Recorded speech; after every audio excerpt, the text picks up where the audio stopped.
दोस्तों, अपने इस वीडियो में हम आपको पौराणिक कथाओं के आधार पर बताएंगे कि शारीरिक संबंध बनाने में महिलाओं को ज्यादा आनंद की अनुभूति होती है या पुरुषों को।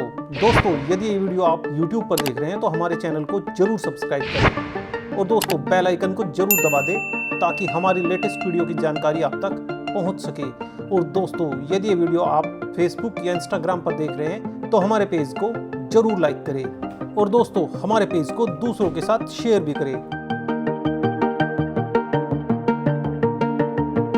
पौराणिक कथाओं के अनुसार जब भीष्म पितामह शैया पर थे तो किसी के आने की आहट पाकर भीष्म पिता ने धीरे धीरे आंखें खोली। उनके सामने धर्मराज युधिष्ठिर थे। महाभारत का युद्ध खत्म होने के बाद युधिष्ठिर शासक के धर्म, राजनीति और शासन से जुड़े तमाम सवालों को लेकर पितामह के पास जाते रहे। लेकिन उस दिन पितामह से उन्होंने पूछा, पितामह, संभोग में सबसे ज्यादा आनंद किसको आता है, महिला को या पुरुष को? पितामह के पास कई पीढ़ियों का ज्ञान था, लेकिन इस सवाल का सीधा और सटीक जवाब वो भी नहीं दे पाए। ये सवाल इसलिए कठिन था क्योंकि सही उत्तर किसी एक ऐसे शख्स से मिलेगा जिसने दोनों जिंदगियां जी हो। पौराणिक कथाओं के अनुसार दो शख्स ऐसे मिलते हैं। इनमें से एक थे राजा भंगस्वाना और ग्रीक कथाओं में टोर्सियस। पितामह ने युधिष्ठिर को भंगस्वाना की कहानी सुनाई। भंगस्वाना एक तेजस्वी राजा था, लेकिन उनके बाद उनका कोई वारिस नहीं था जो उनके राज्य को संभाल सके। संतान प्राप्ति के लिए भंगस्वाना ने एक अनुष्ठान किया। इससे उन्हें 100 पुत्र प्राप्त हुए, लेकिन एक गलती हो गई। उस अनुष्ठान में अग्नि देवता को बहुत ज्यादा सम्मान मिला और इससे देवराज इंद्र नाराज हो गए। इंद्र चाहते थे कि राजा को उसके लिए सजा दी जाए, लेकिन भंगस्वाना में ऐसा कोई दोष था ही नहीं। इंद्र को लेकिन अपने अपमान का बदला लेना था। तो एक दिन जब राजा शिकार पर निकले तब देवराज इंद्र ने उनकी बुद्धि फेर दी। भ्रम का शिकार होकर भंगस्वाना अपनी सेना से बिछड़ गए और रास्ता भूल गए। जंगल में भटकते भटकते उन्हें भूख और प्यास लगी। तभी उन्हें सामने एक सरोवर दिखाई दिया। साफ पानी देखते ही राजा ने उस ओर अपना घोड़ा दौड़ा दिया। पहले उनके घोड़े ने अपनी प्यास बुझाई और फिर उन्होंने, लेकिन ये क्या, पानी पीते ही उनके शरीर में परिवर्तन आने शुरू हो गए। बलिष्ठ हाथ पैर कोमल अंगों में बदलने लगे। दाढ़ी मूछ गायब हो गई। छाती के लिए कवच का भार उठाना मुश्किल हो गया। कमर पर बंधी तलवार एकदम से भारी लगने लगी। भंगस्वाना ने सरोवर के पानी में खुद को देखा। वो एक युवती बन चुके थे। कुछ देर के लिए वो सुध-बुध खो बैठे और जब होश आया तो अपने आप पर शर्म आने लगी। इतने बड़े राज्य का राजा, एक कोमलांगी युवती, अब क्या मुंह लेकर वापस लौटूंगा? क्या कहूंगा अपनी पत्नियों और बेटों से? जनता को क्या जवाब दूंगा? तमाम उधेड़-बुन में फंसे भंगस्वाना ने एक फैसला किया और अपने राज्य की ओर चल पड़े। जितना हैरान वो खुद थे उससे ज्यादा लोग हुए। उन्होंने अपने राजा को इस रूप में देखा।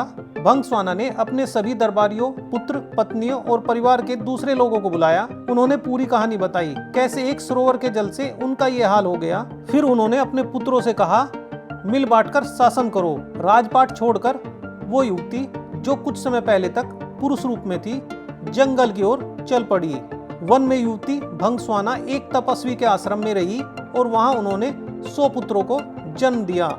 उन 100 पुत्रों के साथ वो फिर अपने राज्य पहुंची। उसने अपने सभी 200 पुत्रों को एकजुट किया और मिलकर राज करने का आदेश किया। उनके बेटों ने बात मान ली, लेकिन स्वर्ग के दरबार में बैठे इंद्र को ये अच्छा नहीं लगा। उन्होंने सोचा, मैंने तो भंगस्वाना को दंड दिया था, लेकिन उसके पुत्र खुशी खुशी राजपाट कर रहे हैं, ये तो कोई सजा नहीं हुई। इंद्र ने एक ब्राह्मण का वेश धारण किया और भंगस्वाना के बेटों के बीच फूट डाल दी। जो भाई मिल बांटकर सत्ता का आनंद ले रहे थे वो आपस में लड़ मरे।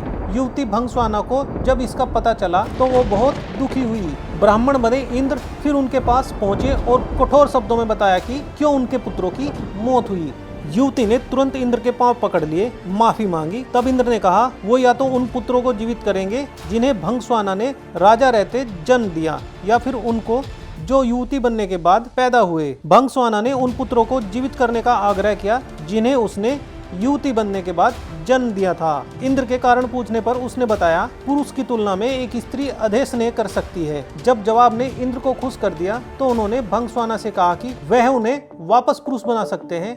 लेकिन उस युवती ने जवाब दिया, मैं स्त्री रूप ही चाहती हूँ, क्योंकि संभोग के दौरान एक स्त्री को पुरुषों से ज्यादा आनंद प्राप्त होता है। यही वजह है कि मुझे ये रूप अधिक अच्छा लग रहा है। भंगस्वाना के जवाब ने इंद्र को संतुष्ट कर दिया और भीष्म पितामह की सुनाई इस कहानी ने धर्मराज युधिष्ठिर को। लेकिन दोस्तों एक ग्रीक कथा भी है जहां इसी सवाल के जवाब ने स्वर्ग की देवी को नाराज कर दिया था। ग्रीक कथाओं में टार्सियस का दर्जा पैगंबर का है। उनसे जुड़ी एक दंत कथा के अनुसार टार्सियस ने एक बार सांप के एक जोड़े को अपनी लाठी से मार दिया था। उस समय सांपों का वो जोड़ा प्रेम कीड़ा में रत था। टार्सियस को इस गुनाह की सजा मिली और वो एक औरत में बदल गए। उन्हें 7 बरस तक एक स्त्री के रूप में रहना पड़ा।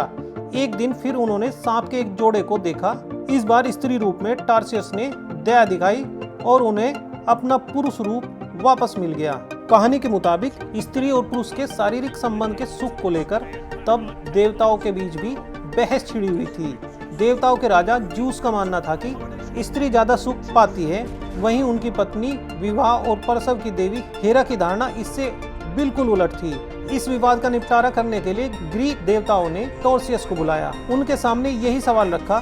तब टॉर्सियस ने कहा, पुरुषों के मुकाबले महिलाएं शारीरिक संबंध में 9 गुना अधिक आनंद लेती है। कहते हैं इस जवाब ने हेरा को गुस्सा दिला दिया। वो अपनी हार से बौखला उठी और टॉर्सियस को अंधा कर दिया। ज्यूस इस बात से दुखी हुए, हालांकि उन्होंने श्राप को पलटा नहीं। इसके बदले उन्होंने टॉर्सियस को वरदान दिया, जिसके चलते उन्हें एक पैगंबर के रूप में ख्याति मिली। महाभारत और ग्रीक दोनों कथाओं में माना गया है कि महिलाओं को अंतरंग क्षणों में ज्यादा आनंद की अनुभूति होती है। तो दोस्तों आपको हमारी ये वीडियो कैसी लगी? हमें उम्मीद है आपको हमारी ये वीडियो जरूर पसंद आई होगी। दोस्तों कमेंट करके जरूर बताएं कि आपको हमारी ये वीडियो कैसी लगी। दोस्तों अगर आपके कुछ सुझाव है तो वो भी हमें बता सकते हैं। दोस्तों आप हमें ईमेल भी कर सकते हैं। दोस्तों यदि ये वीडियो आप YouTube पर देख रहे हैं तो हमारे चैनल को जरूर सब्सक्राइब करें और दोस्तों बेल आइकन को जरूर दबा दें ताकि हमारी लेटेस्ट वीडियो की जानकारी आप तक पहुंच सके। और दोस्तों यदि ये वीडियो आप फेसबुक या इंस्टाग्राम पर देख रहे हैं तो हमारे पेज को जरूर लाइक करें और दोस्तों हमारे पेज को दूसरों के साथ शेयर भी करें। दोस्तों हमें आपके सपोर्ट की बहुत ज़रूरत है। दोस्तों यदि आप हमें सपोर्ट करते रहेंगे तो हम आपके लिए बहुत अच्छी इंटरेस्टिंग और इन्फॉर्मेटिव वीडियो बनाते रहेंगे। जय हिंद दोस्तों।